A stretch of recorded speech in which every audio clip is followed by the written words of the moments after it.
পদ্মশ্ৰী অসম সাহিত্য সভাৰ প্ৰাক্তন সভাপতি বিশিষ্ট সাহিত্যিক ইমৰান শ্বাহৰ ঘৰত মৌলানা বদৰুদ্দিন আজমল। মৌলানা বদৰুদ্দিন আজমলে বিশিষ্ট সাহিত্যিকগৰাকীক সন্মানৰ খাতিৰত 1 লাখ টকাৰ উপহাৰ প্ৰদান কৰে। পদ্মশ্ৰী শ্বাহে আজমলে প্ৰদান কৰা ধন আন্তৰিকতাৰে গ্ৰহণ কৰে। ইমৰান শ্বাহে উক্ত ধন লগে লগে বানাক্ৰান্তৰ বাবে খৰচ কৰিবলৈ আজমল ফাউণ্ডেশ্যনৰ হাতত তুলি দিয়ে। মৌলানা বদৰুদ্দিন আজমলে বিশিষ্ট সাহিত্যিকগৰাকীক হজ যাত্ৰাৰ বাবে অনুৰোধ জনায়। তেখেতৰ হজ যাত্ৰাৰ বাবে আজমলে 5 লাখ টকা প্ৰদান কৰিব বুলি আশ্বাস প্ৰদান কৰে। লগতে তেখেতৰ হজ যাত্ৰাৰ বাবে প্ৰয়োজনীয় পাছপৰ্টৰ লগতে অন্যান্য কামসমূহ কৰি দিয়াৰো প্ৰতিশ্ৰুতি দিয়ে।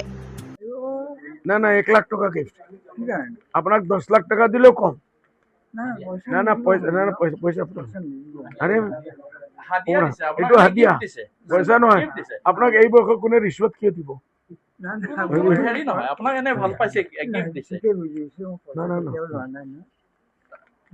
পাব্লিকলি দি আছো মইতো লুকাই দিয়া নাই না আন্ডার টেবল তো দিয়া নাই না আপনাক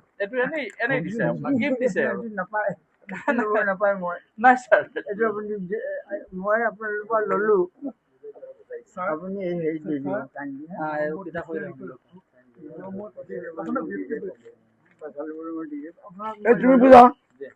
তুমি বুঝা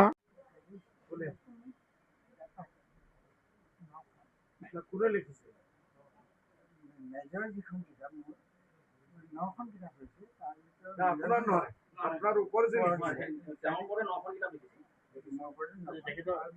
মেজৰ যিখন আছে নেকি বাৰু থ্যাংক ইউ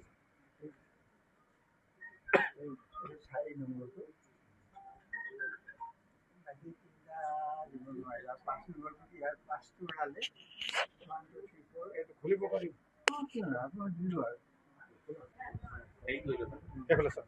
মোবাইল তো এডিট করো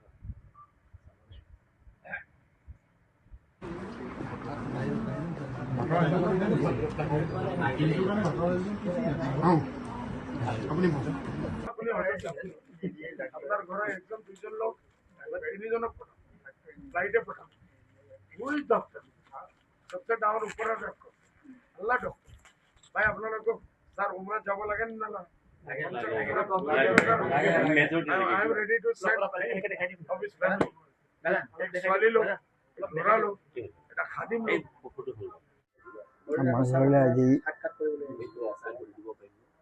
আমাৰ ঘৰলৈ আজি মৌলানা বদৰুদ্দিন আজমল চাহাব অহাটো মোৰ কাৰণে এটা বৰ ডাঙৰ সৌভাগ্যৰ কথা।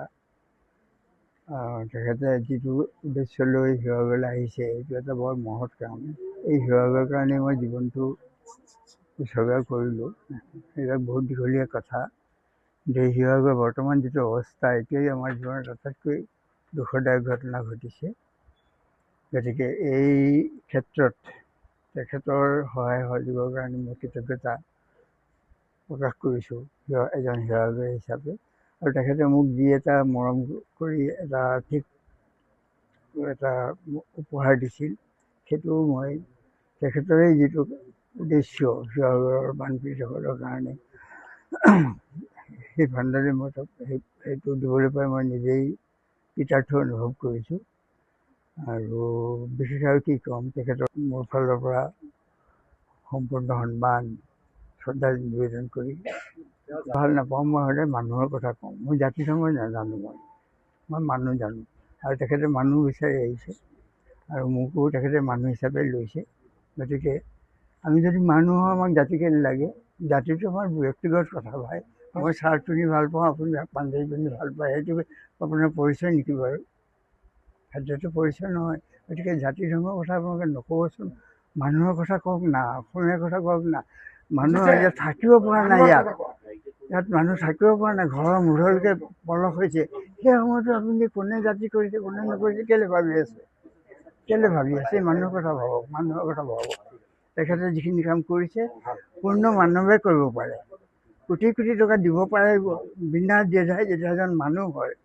তেখেত এজন মুছলমান বা এজন হিন্দুৱে দিয়া নাই, এজন মানুহ হিচাপে দিছে। আপোনালোকে সেইটো গণ্য কৰক। News desk report N24 Assam.